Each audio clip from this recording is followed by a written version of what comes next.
J'espère que vous allez bien, j'espère que vous vous portez bien et j'espère que vous continuez de profiter de l'Aïd et de ces moments de joie et de retrouvailles. Des moments de retrouvailles beaucoup plus que de joie parce que la joie se fait attendre à cause de tous les problèmes qui caractérisent un petit peu notre pays en ce moment, politiques, socio-économiques et financiers. Des problèmes certes qui ont une dimension internationale et universelle. Le monde d'aujourd'hui il est dangereux, incertain et troublant, mais les problèmes de notre pays sont un petit peu inexpliqués par l'ampleur qu'elles prennent, par l'ampleur de certaines anomalies sur le plan notamment socio-économique. Dans un pays riche, des gens qui s'appauvrissent, c'est quand même assez étrange. Le 20 avril dernier, beaucoup d'entre vous nous ont approchés, ou nous ont contactés pour nous poser des questions sur le discours effectivement de Saïd Chengreha, le chef d'état-major de l'armée algérienne, qui a fait un discours particulièrement violent, particulièrement sévère et particulièrement direct, où il parle de la menace islamiste. C'était le 20 avril 2023. Nous ne sommes pas le 20 avril 1995, nous ne sommes pas le 20 avril 2005, ni le 20 avril 1991, nous sommes le 20 avril 2023 et le chef d'état-major de l'armée algérienne parle de la menace du retour des intégristes, du retour des islamistes et des menaces qu'ils représentent pour l'unité nationale et pour la sécurité nationale. Tout le monde a été étonné, personne n'a compris, d'autant plus que en Algérie, alhamdoulilah, le pays il est sécurisé, il n'y a plus de lutte armée, il n'y a plus de groupes armés en nombre important, il y a quelques groupuscules qui essayent dans quelques régions isolées, notamment au sud du pays, où il a la frontière libyenne, où il a la frontière malienne, où il a dans quelques maquis comme ça isolés de Bouira, ou là en Kabylie, ou là à Indefla, mais vraiment des groupuscules très isolés, alhamdoulilah, grâce à la vaillance, grâce à l'engagement, à la détermination, au professionnalisme des forces de l'armée algérienne, le pays il est sécurisé grâce à la réconciliation nationale, au processus politique,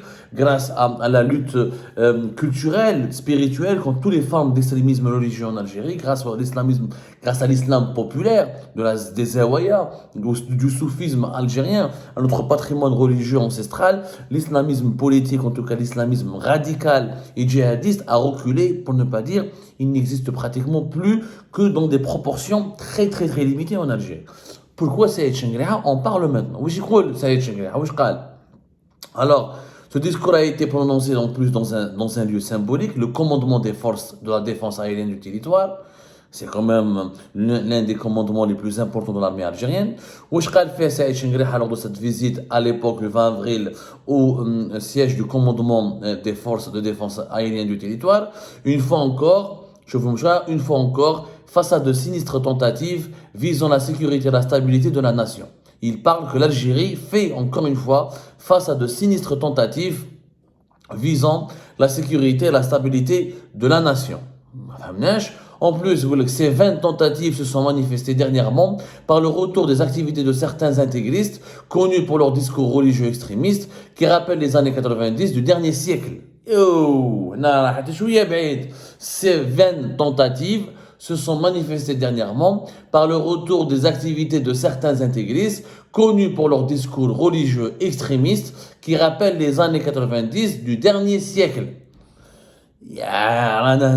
C'est-à-dire que Saïd Chengreha met en parallèle deux périodes complètement différentes de l'histoire de l'Algérie, la période des années 90, la période de la décennie noire et la période comme quoi il y a certains intégristes qui prêchent le même discours, qui ont les mêmes propos et qui veulent donc développer les mêmes activités extrémistes.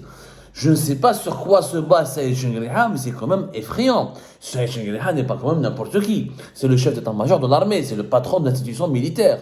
Lorsque le patron de l'institution militaire parle comme ça, c'est où il dispose d'informations, j'espère en tout cas, je pense qu'il dispose d'informations suffisamment étayées, prouvées, fondées pour dire qu'il y a une véritable menace islamiste et terroriste. L'Algérie ne permettra jamais le retour de ces aventuriers qui ont failli mener le pays vers le précipice et causer l'effondrement de l'OTAN nationale. C'est ce qu'il a dit aussi dans son discours comme une mise en garde. Ensuite, il a dit واش قال تاني قال لك il a demandé et ces extrémistes doivent savoir سمعوا مليحة ces extrémistes doivent savoir que le peuple algérien qui a enduré les tourments du terrorisme barbare et a souffert des affres d'une cruauté aveugle ne leur permettra jamais de leurrer une nouvelle fois. Saïd Chengriha accuse les intégristes d'utiliser l'attachement des Algériens à leur religion pour atteindre des objectifs politiciens douteux qui s'inscrivent sans nul doute dans le cadre des projets destructeurs et d'agendas étrangers hostiles. Il a affirmé aussi que l'extrémisme sous toutes ses formes doit être mené, doit être combattu et à tous les niveaux en impliquant l'ensemble des acteurs de la scène nationale. Il a parlé ensuite de la famille, il a ensuite parlé de l'école, il a demandé à l'école d'inculquer aux générations montantes une bonne éducation civique basée sur l'ancrage des valeurs de la citoyenneté et l'enseignement des devoirs du citoyen envers son pays et sa société. Quand le chef d'état-major parle comme ça, c'est qu'il y a une... Il dit l'Algérie. Celui qui ne vit pas en Algérie, celui qui ne partage pas les événements ou là, qui n'est pas présent physiquement, là, qui ne suit pas l'actualité algérienne, ou là, qui ignore ce qui se passe en Algérie, il va se dire attends, il y a une guerre civile dans ce pays, c'est pas normal. Le patron de l'armée qui parle comme ça veut dire qu'il y a une menace sérieuse contre la sécurité nationale. Or, dans la réalité de tous les jours, il y a cette menace. Elle est, en tout cas sur le plan interne, elle est quasi inexistante parce que lui parle d'extrémistes religieux qui tiennent des propos, là, qui tiennent des discours similaires à ceux des années 90. Il n'y a pas en Algérie. هذا l'islamisme radical كاين بالك جماعة قليلة من السلفيين الجهاديين يهضروا des fois ils menacent يخلطوا des idées bizarres mais à l'intérieur du pays la menace elle est quasiment inexistante. Il y a une menace contre la sécurité nationale mais ça provient de l'étranger. Ça provient des frontières du pays, notamment de la frontière libyenne, là il y a des groupes armés importants, la frontière malienne, le Sahel est dominé dans le nord par des groupes djihadistes, etc. La Tunisie, là avec l'Algérie, grâce à la coopération sécuritaire et militaire, la menace terroriste provenant de la Tunisie a été contrée. Le Maroc, c'est pas un émirat islamiste, c'est un État souverain avec lequel l'Algérie, en ce moment, nourrit des tensions extrêmes, mais à cause de différences géopolitiques, ça n'a rien à voir avec la religion, le djihad et l'extrémisme religieux, le fanatisme et l'islamisme. La Mauritanie, il y a une menace, il y a un foyer de salafisme, mais pour le moment, la menace islamiste, elle est contenue, contrôlée par rapport au Mali, au Niger, au Burkina Faso. Mais sur le plan interne, au sein de l'Algérie, ما كاش. Donc, واش حاب يقول سعيد شنقريحة.